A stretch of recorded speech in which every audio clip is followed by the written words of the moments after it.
नमस्कार दोस्तों, स्वागत है आपका मेरे चैनल भक्ति टूर विद उजाला पर। हर हर महादेव। आज हम सुनेंगे सोमवार व्रत कथा।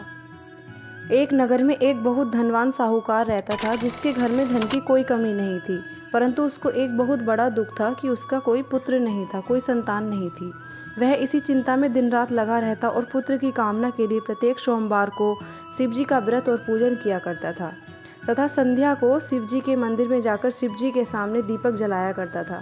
उसके भक्ति भाव को देखकर एक समय श्री पार्वती जी ने शिव जी महाराज से कहा, महाराज, यह साहूकार आपका अनन्य भक्त है और सदैव आपका व्रत और पूजन बड़ी श्रद्धा से करता है। इसकी मनोकामना पूर्ण करनी चाहिए। शिव जी ने कहा, हे पार्वती, यह संसार कर्म क्षेत्र है। किसान खेत में बीज बोता है, वैसा ही फल कटता है। इसी प्रकार इस संसार में जो जैसा कर्म करता है उसको वैसा ही फल प्राप्त होता है। पार्वती जी ने अत्यंत आग्रह से कहा, महाराज, जब यह आपका अनन्य भक्त है और यदि इसको किसी प्रकार का दुख है तो आपको देखना चाहिए, क्योंकि आप सदैव अपने भक्तों पर दयालु होते हैं और उनके दुखों को दूर करते हैं। यदि आप ऐसा नहीं करेंगे तो मनुष्य आपकी सेवा, व्रत और पूजा क्यों करेंगे? पार्वती जी का ऐसा आग्रह देख शिव जी ने कहा, पार्वती, इसके कोई पुत्र नहीं है। इसी चिंता में यह बहुत दुखी रहता है। इसके भाग्य में पुत्र नहीं होने पर भी मैं इसको पुत्र की प्राप्ति का वर देता हूँ, परंतु यह पुत्र केवल 12 वर्ष तक की जीवित रह पाएगा। इसके बाद वह मृत्यु को प्राप्त हो जाएगा। इससे अधिक मैं और कुछ इसके लिए नहीं कर सकता। ऐसी बात साहूकार भी सुन रहा था। इससे उसको ना तो कुछ प्रसन्नता हुई और ना ही कुछ दुख हुआ। वह पहले जैसे ही शिवजी महाराज का व्रत और पूजन करता था, वह वैसे ही करता रहा। कुछ समय व्यतीत हो जाने पर साहूकार की स्त्री गर्भवती हुई और 10वें महीने में उसके गर्भ से अति सुंदर पुत्र की प्राप्ति हुई। साहूकार के घर में बहुत खुशियां मनाई गईं, परंतु साहूकार ने केवल 12 वर्ष की आयु जानकर अधिक प्रसन्नता प्रकट नहीं की और ना ही किसी को यह भेद बताया। जब वह बालक 11 वर्ष का हो गया तो उसे बालक की माता ने उसके पिता से कहा कि हमें इसका विवाह करना चाहिए। पिता से विवाह करने की बात पर साहूकार कहने लगा कि अभी मैं इसका विवाह नहीं करूंगा, अपने पुत्र को काशी जी पढ़ने के लिए भेजूंगा। फिर साहूकार ने अपने साले अर्थात बालक के मामा को बुलाकर कहा, उसको बहुत सारा धन देकर भेज दिया और कहा, तुम बालक को काशी जी पढ़ने के लिए ले जाओ और रास्ते में जो भी स्थान पर यज्ञ तथा ब्राह्मण मिले तो भोजन कराते और भोजन और भजन दोनों करते हुए चले जाना। वे दोनों मामा और भांजे यही करते, ब्राह्मण को भजन कराते थे। रास्ते में एक शहर पड़ा। उसे शहर में राजा की कन्या का विवाह था और दूसरे राजा का लड़का जो विवाह करने के लिए बारात लेकर आया था, वह एक आँख से काना था। उसके पिता को इस बात की बड़ी चिंता थी कि वह कन्या के पिता इसको देखकर किसी प्रकार की अड़चन पैदा ना कर दें। इस कारण जब उसके अति सुंदर सेठ के लड़के को देखा तो उसकी माँ के मन में विचार आया कि क्यों ना दरवाजे के समय इस लड़के से काम चला लिया जाए। ऐसा विचार करके पिता ने उसे लड़की और लड़के के मामा से बात की तो वे दोनों राजी हो गए। फिर उस लड़के को वे नए कपड़े पहनाकर घोड़ी चढ़कर कन्या के दरवाजे पर ले गए। राजा प्रसन्नता से पूर्ण हो गया।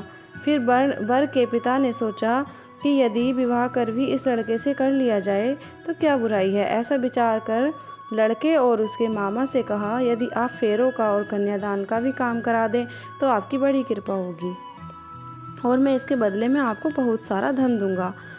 तो उन दोनों ने यह भी स्वीकार कर लिया और विवाह कर बहुत अच्छी तरह से संपन्न हो गया। परंतु इस समय लड़का जाने लगा।